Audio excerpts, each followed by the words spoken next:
दोस्तों 31 मार्च सुबह 6 बजे का अपडेट है।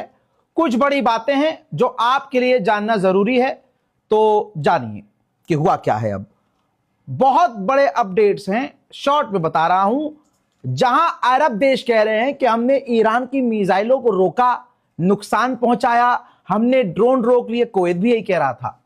लेकिन सच्चाई क्या है, कुवैत ने खुद बताया है। कुवैत ने बताया कि हमारा जो सबसे बड़ा टैंकर है ईरान की तरफ से कुछ आया और उस पर हिट हुआ है।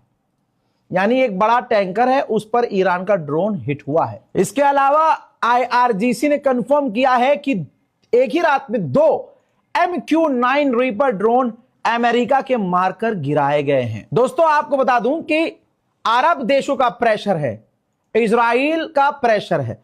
इजराइल फिर भी शांत हो गया है, लेकिन खुद नेतन्याहू ने बताया है, यह वीडियो नेतन्याहू का है। नेतन्याहू ने इंटरनेशनल मीडिया को इंटरव्यू देते हुए कहा कि गल्फ देश एनकरेज कर रहे हैं अमेरिका को कि ईरान पर हमले जारी रखो।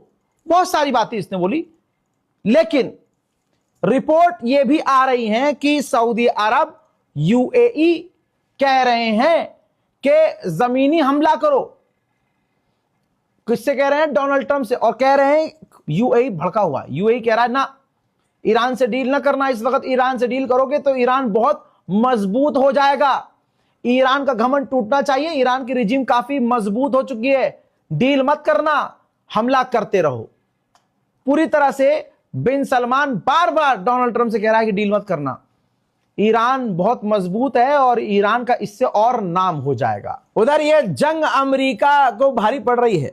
व्हाइट हाउस की प्रवक्ता सामने आई और उन्होंने कहा किसी सवाल पर कि अगर अरब देश अमेरिका की इस जंग को फंड करें, पैसा दें, तो डोनाल्ड ट्रंप को काफी अच्छा लगेगा। यानी इशारा कर दिया गया है कि अमेरिका अरबों से इस जंग का पैसा वसूलने वाला है।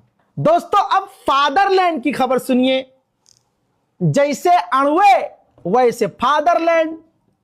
फादरलैंड कह रहा है कि ना ना ना ना, हम जंग में नहीं कूदेंगे ईरान की जमीन पे। कह दिया कि अमेरिका की फौज उतरे, हम इंटेलिजेंस प्रोवाइड करेंगे, सिर्फ हमें नहीं अपनी लाल करवानी। हाँ, मतलब तो यही है, क्योंकि देखिए हर जगह गाजा के अंदर जंग छेड़ी हुई है, फिलिस्तीन में जंग छेड़ी हुई है, लेबनान पर बमबारी कर रहा है, लेबनान में फौज उतारी हुई है, सीरिया के अंदर फौज उतारी हुई है, सीरिया के काफी इलाकों पर कब्जा किया है, लेबनान में तो चली रहा। तो भाई कहां कहां उतारेगा फौज इजराइल, और इजराइल की जनता फौज में शामिल नहीं हो रही है। तो नेतन्याहू ने कहा है कि हम ईरान नहीं उतारेंगे अपनी फौज, अमेरिका ही उतरे। तो मेन जगह पर किस तरह से इजराइल पीछे हो गया। मैं नहीं जा रहा, मैं तो नहीं आऊंगा भाई, मैं नहीं आ रहा। फादरलैंड